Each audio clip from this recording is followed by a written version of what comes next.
Estou lendo um estudo acerca de Lucas, a partir do capítulo 12 e o versículo 35. A crise e os discípulos.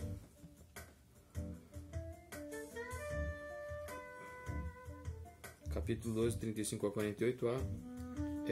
É isso, 35 a 48. Versículo 35 a 40. Eles são escravos que precisam estar sempre vigilantes, tanto para a volta inesperada do seu senhor, quanto para a possível intromissão de ladrões.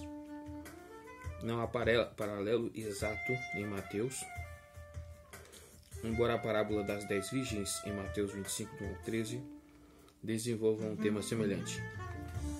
A insistência é pela vigilância. Estejam prontos para servir e conservem acesas as suas candeias, como aqueles que esperam seu senhor voltar de um banquete de casamento, para que quando ele chegar e bater, possam abrir-lhe a porta imediatamente. Versículo 35 e 36. O tempo em que seus serviços vão ser requisitados é desconhecido. Eles não vão ver o retorno do seu senhor. A primeira indicação de que ele está de volta vai ser uma batida na porta. Versículo 37. A ideia de um senhor servir o seu escravo é bem revolucionária. Um ato desse seria bem inesperado. Versículo 17, do 7 ao 10. Mas Jesus colocou uma toalha em volta da cintura para servi-los. João 13:4. Alguns comentaristas veem uma referência também ao banquete messiânico, versículo 39 a 40. Mateus 24, 43 e 44. Versículo 41 a 48.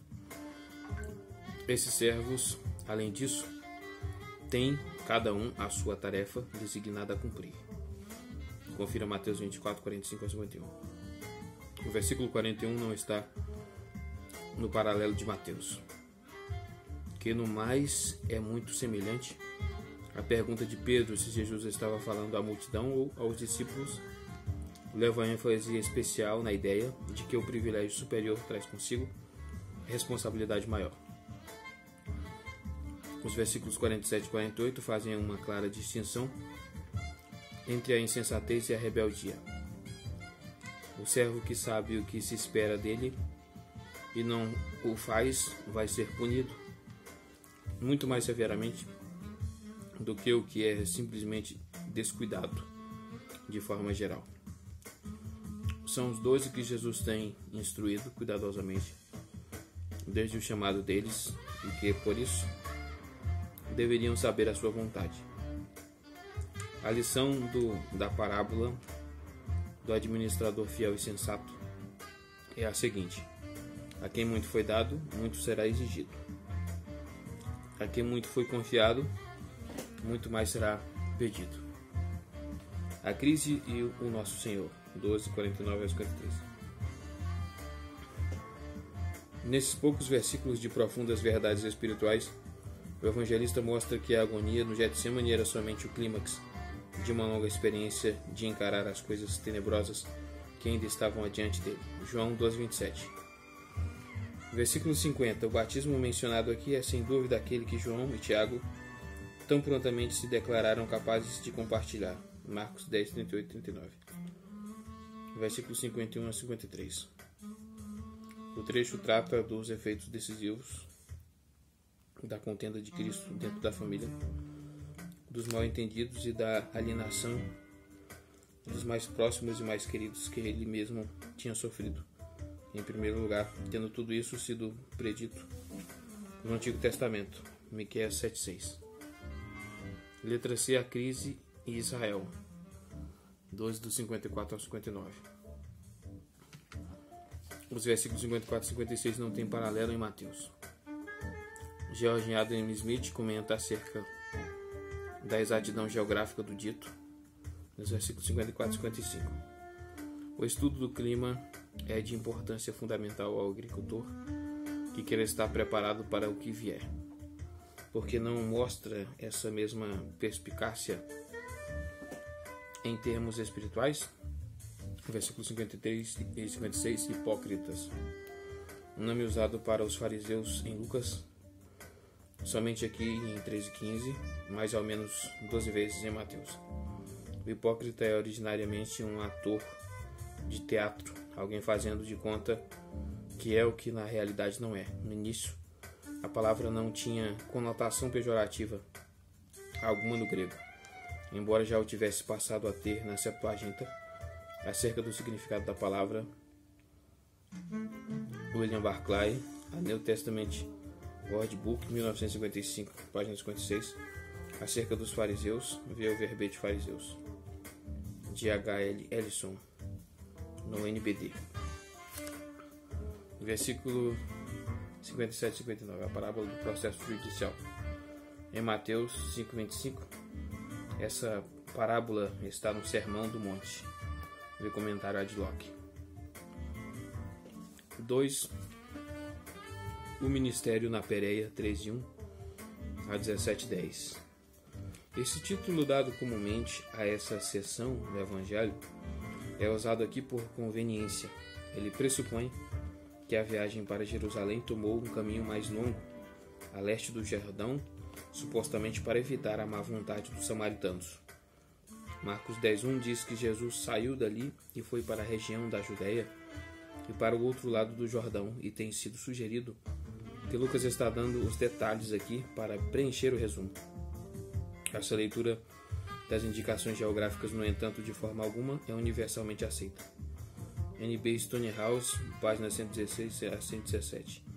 Discutindo o problema, conclui: parece então que é claramente uma designação incorreta falar dessa seção como do ministério na Pérea.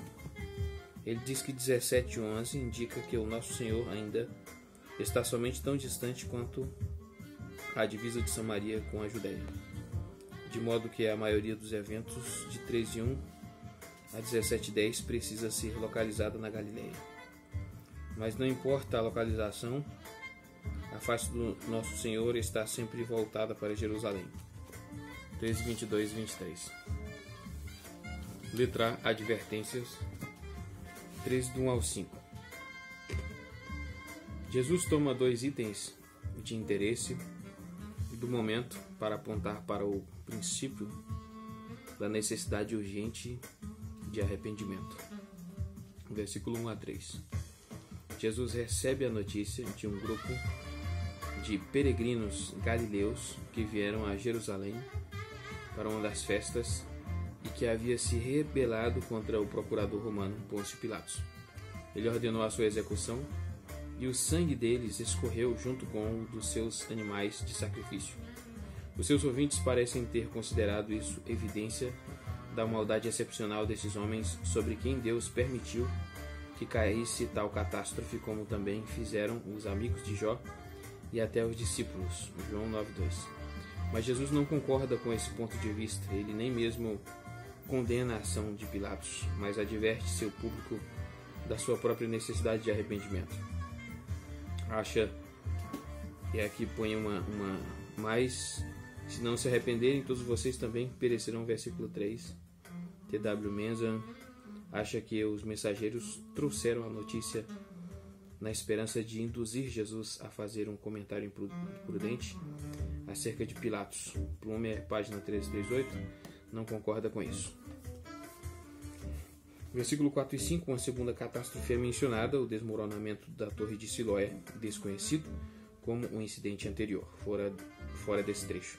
18 pessoas perderam a vida no incidente durante as operações de construção realizadas provavelmente para melhorar o suprimento de água de Jerusalém. Jesus provavelmente tira a mesma lição. Letra B, parábolas e um milagre. 13, do 6 ao 21. A nota severa de Jesus advertindo que o que aconteceu a outros poderia acontecer aos seus ouvintes e que a prudência, portanto, aconselhava o arrependimento, é seguida no relato de Lucas pela parábola da figueira sem frutos, destinada à destruição, o milagre da cura da mulher deformada e as parábolas da semente de mostarda e do fermento. Primeiro, a parábola da figueira sem frutos, 3 do 6 ao 9. O proprietário de uma vinha ordena ao seu jardineiro que corte uma figueira improdutiva que cresce no seu terreno porque está ocupando espaço valioso, mas cede ao pedido do jardineiro por mais uma oportunidade.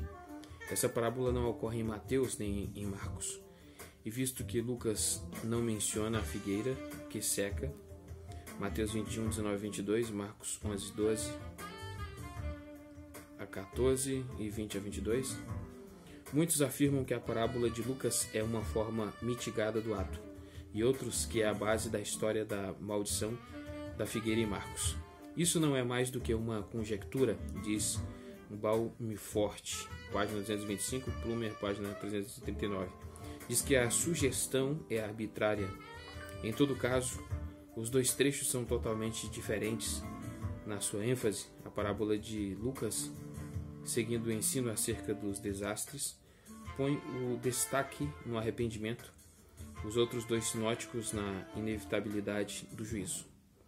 Versículo 6, em sua vinha, onde a figueira está crescendo, lembra a vinha de Javé em Isaías 5. Versículo 7, já faz 3 anos, tempo suficiente para se esperar o fruto depois que a árvore atingiu a maturidade. A árvore certamente vai dar frutos após mais um ano, se ela tem condições de algum dia dar frutos. Não sabemos com certeza se devemos reconhecer nos 3 anos uma referência à duração do ministério do Nosso Senhor ou ao número de suas visitas a Jerusalém. A cura de uma mulher enferma no sábado, 3 do 10 ao 17. Tendo curado uma mulher terrivelmente aleijada no sábado, Jesus é censurado pelo líder da sinagoga por ter violado o sábado. Ele responde ao defender a necessidade de socorrer um vizinho em angústia, em oposição à interpretação meramente tradicionalista da lei. Versículo 10. Numa das sinagogas. Essa é a última vez que Jesus é visto ensinando na sinagoga. Versículo 11. Tinha um espírito que a mantinha doente. Confira 11:14.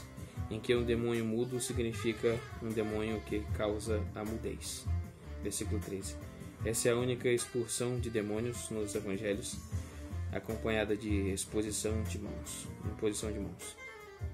Versículo 14, Plumer corretamente chama a atenção, página 341, para a pomposidade do líder da sinagoga, com suas leis fixas e inflexíveis sobre boas maneiras e decoro, e enxerga nesses detalhes da vida real que tudo foi extraído diretamente da vida. Em vez de enfrentar diretamente um oponente tão formidável quanto Jesus, esse líder dirige as suas observações à congregação em geral. Que ele tenha usado sua posição de autoridade para coordenar um ato de misericórdia porque fora feito no sábado, dá oportunidade ao nosso Senhor de ensinar a necessidade urgente de arrependimento. Versículo 15 e 16, Jesus responde em primeiro lugar, versículo 15, que todos sairiam correndo para cuidar dos seus animais no sábado. Assim, quanto mais importante era que necessidades humanas fossem atendidas. Em segundo lugar, versículo 16, que o dia de descanso do sábado era um dia absolutamente adequado para que a mulher aleijada obtivesse descanso dos 18 anos de escravidão de Satanás. Versículo 17, os adversários recuaram abatidos. O povo comum, como em outras ocasiões, o recebeu alegremente. 2 parábolas do reino, 3 do 18 ao 21. Lucas coloca aqui as parábolas do grão de mostarda, Mateus 3:31, e do fermento escondido em 3 medidas de farinha, Mateus 3:13. Mateus coloca ambas na sua coletânea de parábolas do reino do capítulo 13. Ver detalhes do comentário de Mateus 3:31 a 33. Letra C, outras advertências, 13 do 22 ao 30. A caminho de novo, com Jerusalém como destino, Jesus ouve a pergunta de se é verdade que somente poucos serão salvos. Ele responde não para satisfazer a curiosidade, mas para aconselhar que se esforcem para entrar pela porta estreita, pois senão vai haver o perigo de a entrada no reino de Deus lhe ser negada. E isso vai ser ainda mais irritante, pois se verá que as nações dos gentios estarão entrando no seu lugar com os patriarcas. As expectativas dos homens serão completamente confundidas. Versículo 23, nada se sabe da identidade de questionar, nem da motivação da sua pergunta, se é que de fato foi causada por algo mais do que mera curiosidade. Versículo 24, esforcem-se, a palavra grega é cognata da palavra portuguesa agonize, e é uma das palavras favoritas de Paulo. 1 Coríntios 9:25, Colossenses 1:29, 4:12, 1 Timóteo, 6:11 e 2 Timóteo 4:7. Nessas últimas duas referências ocorre tanto como verbo quanto como substantivo. Combata o combate. Está associada com a disputa atlética, em que competidores dão tudo de si para atingir a vitória. Porta estreita. Muitos tentarão entrar e não conseguirão. Um eco de Mateus 7:13 e 14, mas não um paralelo real. Lá há dois caminhos, aqui somente uma porta. Versículo 25.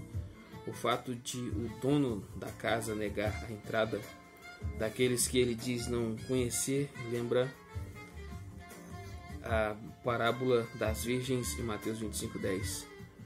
E 26:27, esses versículos lembram, em termos gerais, Mateus 7:22. Versículo 28 e 29, Mateus acrescenta um dito semelhante ao seu relato do centurião em Cafarnaum, Mateus 8:5-13. Lucas 7:1-10, descrevem-se as condições em ambos os lados da porta. Dentro, patriarcas e profetas estão sentados com os gentios arrependidos no grande banquete messiânico.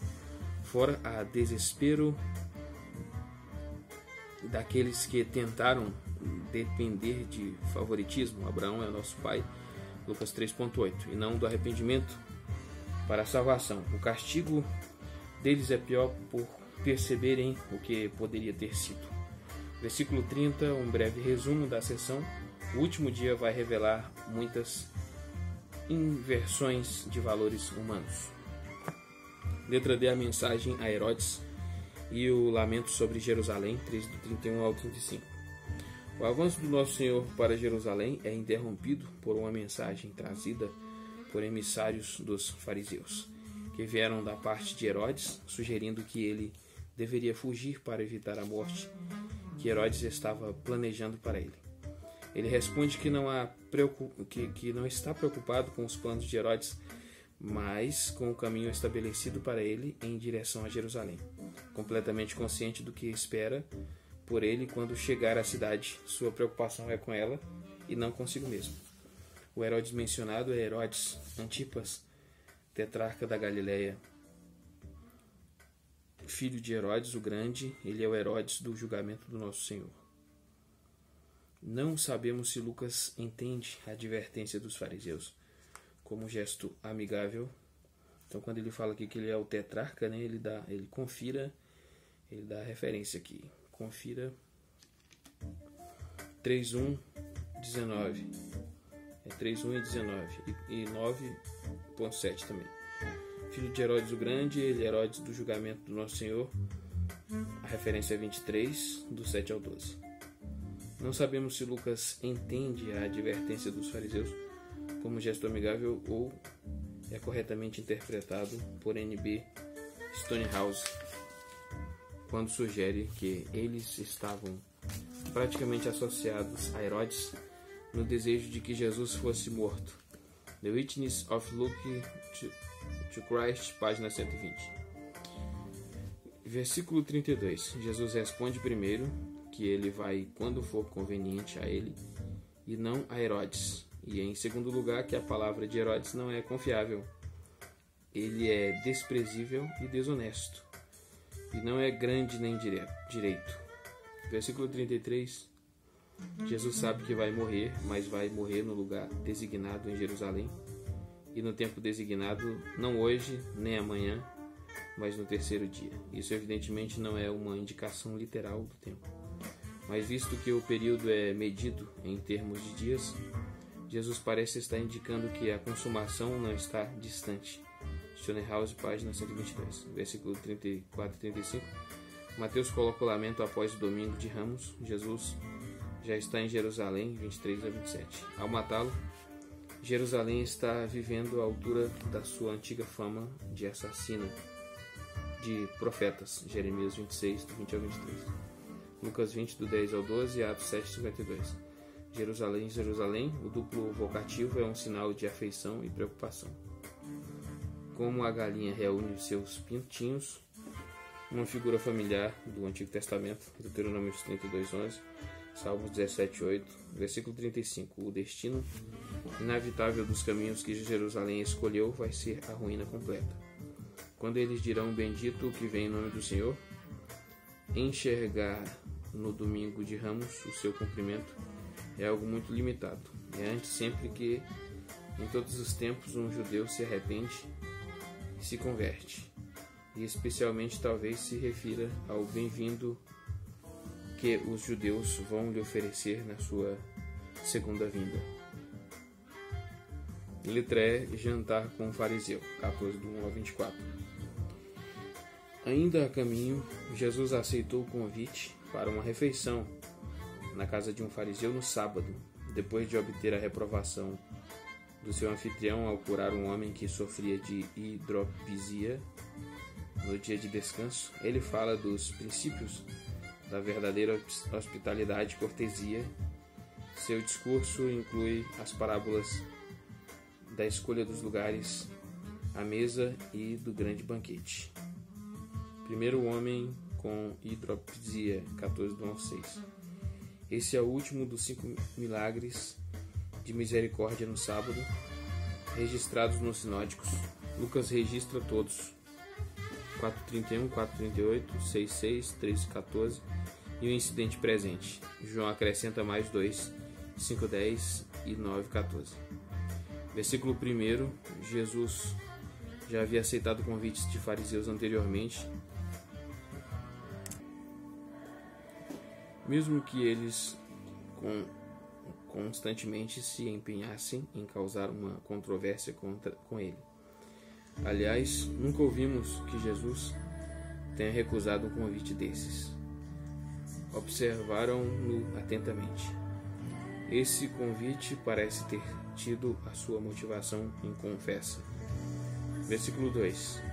O homem pode ter sido trazido para que pregasse em Jesus numa armadilha, mas não era impossível nem incomum que pessoas não convidadas conseguissem entrar numa casa particular.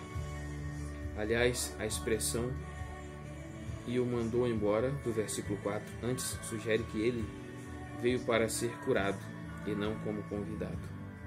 Versículo 3, Jesus respondeu à pergunta deles antes que fosse feita.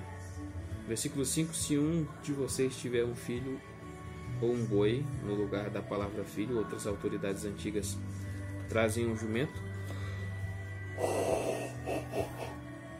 Seja qual for a leitura correta, em ambos os casos, o ato de misericórdia deles, ao contrário do dele, nessa ocasião, realmente seria para o próprio benefício deles. Contraste este versículo em 13:15. Lá é uma questão de rotina de dar água ao gado. Aqui é um acidente. 2 lugares à mesa, 14 do 7 ao 14. Vê Provérbios 25 do 6 ao 7. A cura do homem hidrópico parece ter acontecido enquanto os hóspedes estavam chegando. Quando é concluída e o homem vai embora, os hóspedes começam a tomar seus lugares, alguns tentando sentar nos assentos de honra. Jesus então tira uma lição da situação para os hóspedes acerca da verdadeira humildade que é adequada aos seus seguidores e dirige ao anfitrião um conselho de que ele deveria convidar às suas festas pessoas socialmente inferiores que não tivessem a mínima condição de retribuir a hospitalidade e não pessoas em posição social igual que pudessem fazê-lo. Versículo 11. Esse versículo faz eco às palavras do Magnificat 1,52, citado novamente como um apêndice da parábola do fariseu e do publicano, e em uma de suas disputas com os fariseus, Mateus 23:12. A parábola do grande banquete. A relação entre essa parábola é 14, do 15 ao 24.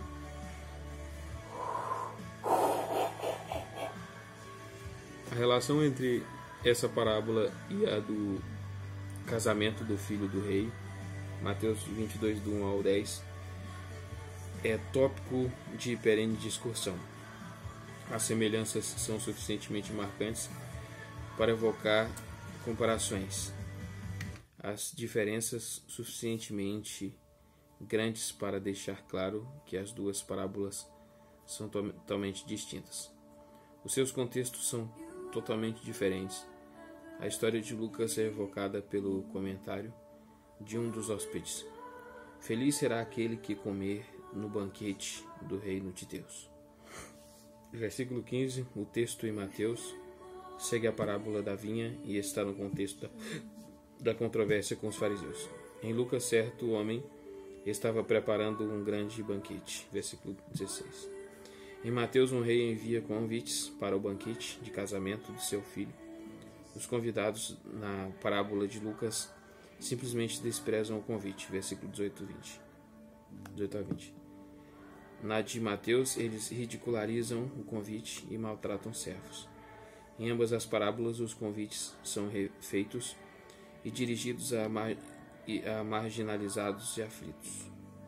Mas a história de Mateus, isso acontece somente após uma campanha militar punitiva contra os assassinos dos mensageiros. Versículo 15. A exclamação do hóspede pode ter sido insincera ou meramente superficial. Jesus questiona não o sentimento, que é irrepreensível, mas a sinceridade de quem fala, dizendo na verdade. Você fala bonito do reino de Deus, mas você não quer dizer nada do que fala. Se você tivesse a oportunidade que professa desejar, sem dúvida a rejeitaria. Versículos 16 e 17, o segundo convite. Era um costume reconhecido na época enviar um servo para reforçar o convite na época designada. Esther 6,14, Credit, página 191, Andy Shane, versículo 2, página 427. Cita o Midrash, comentário rabínico de Lamentações 4.2, como autoridade para o costume em Jerusalém de não se ir para uma festa, a não ser que o convite fosse reforçado. Versículo 18 a 20. Todas as três desculpas mencionadas significam a mesma coisa. Tenho coisas melhores a fazer.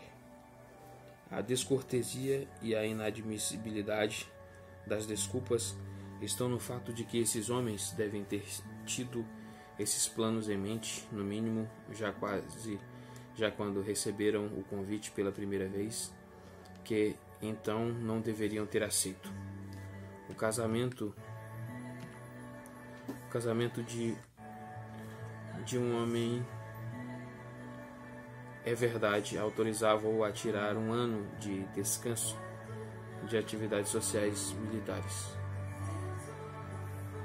Deuteronômio 24:3. Mas deveria ter sido educado a ponto de recusar o convite logo no início. Versículo 21. Os que receberam o primeiro convite, bem como também o segundo grupo, viviam na cidade. Isso provavelmente significa que eram todos judeus. O primeiro grupo era dos abastados, a elite da nação, que não estavam interessados agora os marginalizados e desprezados, os cobradores de impostos e pecadores são trazidos. Versículo 23, os caminhos evalados podem ter sido localizados fora da cidade, embora, de acordo com Arndt, no verbete pragmos, vagabundos e pedintes frequentam cercas vivas e cercados em volta das casas. Os gentios são agora incluídos no convite. Obrigue-os, força-os a RC. Na verdade, a força não é usada, mas os maiores meios de persuasão. Creed sugere instar ou compelir. A Neb traduz faça-os entrar. Ronald Knox não lhes dê outra escolha a não ser entrar. Versículo 24. O castigo dos que tinham desprezado o convite foi a exclusão completa da festa. A parábola de Mateus tem um fim muito mais severo. Os que maltrataram o mensageiro são destruídos, e a sua cidade é queimada, enquanto até no banquete de casamento, o hóspede que não tem veste nupcial é lançado para fora nas trevas. Mateus 22:13. Mas nesse caso, em Mateus, é o convite do rei que é desdenhado em Lucas de um indivíduo.